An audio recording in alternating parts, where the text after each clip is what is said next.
Workshop ను ప్రారంభించిన CR media academy chairman Shri Alapati Suresh Kumar. దేశ సంస్కృతిలో భాగమైన హస్తకళలు కనుమరుగవకుండా కాపాడుకోవాలని CR media academy chairman Shri Alapati Suresh Kumar పిలుపునిచ్చారు.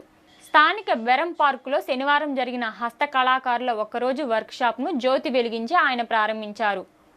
ఆపిటికో రాష్ట్ర హస్తకళాకారుల సంస్థలు సంయుక్తంగా నిర్వహించిన ఈ వర్క్షాప్లో మాట్లాడారు. భిన్న మతాలు, జాతులు, తెగలు, సంస్కృతుల మధ్య దేశంలో కొనసాగుతున్న ఏకత్వాన్ని హస్తకళాకారుల రూపాలు, నాట్య, సంగీత, సాహిత్యాలు దోహదపడతాయని ఆయన అన్నారు.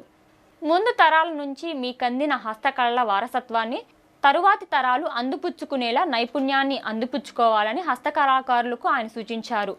పిల్లల భవిత ఉజ్వలంగా ఉండాలని కోరుకోవడం సహజమే అయినప్పటికీ మన కళల వారసత్వాన్ని వారు అందిపుచ్చుకొని ఆర్థికంగా స్థిరపడేలా వృత్తి నైపుణ్యాలను, వ్యాపార ధోరణులను నేర్చుకోవాలని అన్నారు.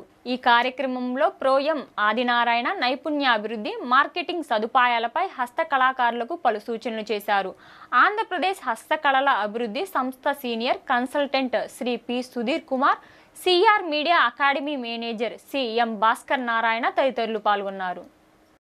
తీసుకొస్తే కొంచెం ప్రచారం వస్తుంది, మీడియా కూడా వాళ్ళకి ప్రాధాన్యత ఇస్తుంది. ఉన్న విషయం చెప్తున్నా, మీడియా అకాడమీ చేరిందో అయినప్పటికీ అట్లాంటి వాళ్ళు తెలుసుకొని సుధీర్ గారికి చెప్పాను, కాదులేండి మీరే రావాలంటే సర్లేని వచ్చారు.